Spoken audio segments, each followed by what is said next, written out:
comedian David Boyle, and I'm quitting alcohol. So it's fucking over. It's all done with. The Melbourne Comedy Festival's done. The Sydney Comedy Festival's done. And it's time to take a fucking week off and just fucking process the shit. I want to say a big thank you to everyone in Melbourne and Sydney who came out to my shows the last few weeks. It's been a dream come true, really. It's taken pretty much bang on 10 years to finally get people to come to my shows to actually see me. That are actually there to see me. Just me. They're not just rolling the dice like you know who I am and you're there to see my comedy. That is a significant fucking step.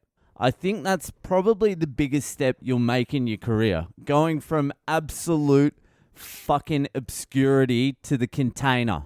That is a giant fucking leap. That's a bigger leap than going from the container to like a fucking 2,500 seat theater. It doesn't seem as big, but it's much, much bigger. I can tell you that right now. Not that I've done a 2,500 seat theater, but I can tell. Just having one person come out to specifically see you is worth a fucking 1,000 people that are just there to see some comedy. Just to see a fucking random show. And the pressure is completely different as well. There's more pressure when people are coming out to see you specifically because you're like, I don't want to fucking let them down. You've got to meet a relatively high expectation. You can't fucking eat shit.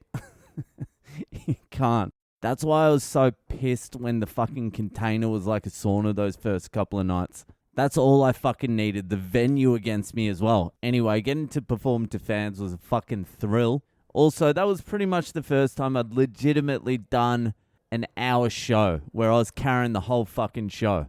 And so now I know I can do that. I can hold an hour, which is fucking the toughest thing you can do in comedy. A fucking hour on stage just doing comedy. And I'm just going to get better from here. I'm fucking re-inspired as well. I'm like, all right, all those things I've been scared of for the last 10 years. Can I do an hour? Do I have enough material? Are they going to laugh? Who will ever come out and watch me? All this shit. I don't have to worry about that shit anymore. I know. I've had that experience. Now it's like time to push harder. Obviously after I take a full week off. But I'm like re-inspired for the first time in like, let's say at least 4 years, 5 years. Now I'm thinking, let's see how fucking good I can get at this. Because I think I'm only just scratching the surface. So I'm fucking excited again. And that's because of you cunts. I don't like fucking being too earnest on this podcast. But I want to say a big thank you to fucking all of you. It feels like I've crossed some sort of like threshold. And I have pretty much, especially mentally. So I'm looking forward to this week off. I'm doing nothing this week. I'm not even thinking. But once the week's over, it's time to fucking rock and roll, baby. Anyway, it's fucking Sentimental Monday, is it? No, it's not. It's fucking Monday, so it's Ask Boyle time. So if you've got a question that you would like answered by one of the greatest minds of this generation, easily, but possibly of all generations, then send it to my website, boylecomedy.com. It doesn't sound like the web address one of the great minds of the generation would have, but it is. It's boylecomedy.com. So you go there, you go to Drunk Dial, you put in your fucking details, and then you ask your question with your own fucking voice, and I'll play it and answer it on the podcast. You're starting to fire up a little bit on the drunk dials. You're slowly getting there. So anyway, here's this week's question. Boyle, Big Justers here in USA. Need some advice. I quit drinking at the beginning of the year. Started drinking again last weekend for my birthday. And the missus flipped out on me. Wasn't too happy about me coming home drunk. Might have been a little bit of an asshole. Might have picked a fight with one of my good friends. Who's to say? Anyways, I was wondering how you and your missus got along when you started drinking again. Was she cool with it? Did you fight? Did she make you sleep on the porch? Anything crazy? Let me know, brez. Well, Justis, you have come to the right place. It sounded like you were a couple of tins in there, mate. You're on the cans asking a very fucking important question. How does the misso react when you're a fucking alcoholic and you quit drinking and then you get back on the booze. Well, my situation was completely different to yours. I met my wife 2 days after I fucking started a 15-month stretch of sobriety. So the first 15 months of our relationship, I was sober. So she'd never seen me, besides the first night we met, she'd never seen me fucking tanked. She'd only really met the boy Al once. So she had no real concept of what I was really like on the fucking juice. So she was actually encouraging me to start drinking again. She would fucking later regret that, I'm telling you right now. But I'll tell you this, before I started drinking again, that 15 months that we were together and I was sober, we probably had 2 or 3, maybe 4 fights. That's 15 months in a new relationship and not many fucking fights. As soon as I fucking hit the source again, it was just constant fighting. And the only change that had been made was the addition of alcohol into my system. So that was the only difference there was. And fuck, we just used to fight all the fucking time. I remember she threw a full fucking beer in my face. We were out with my friends.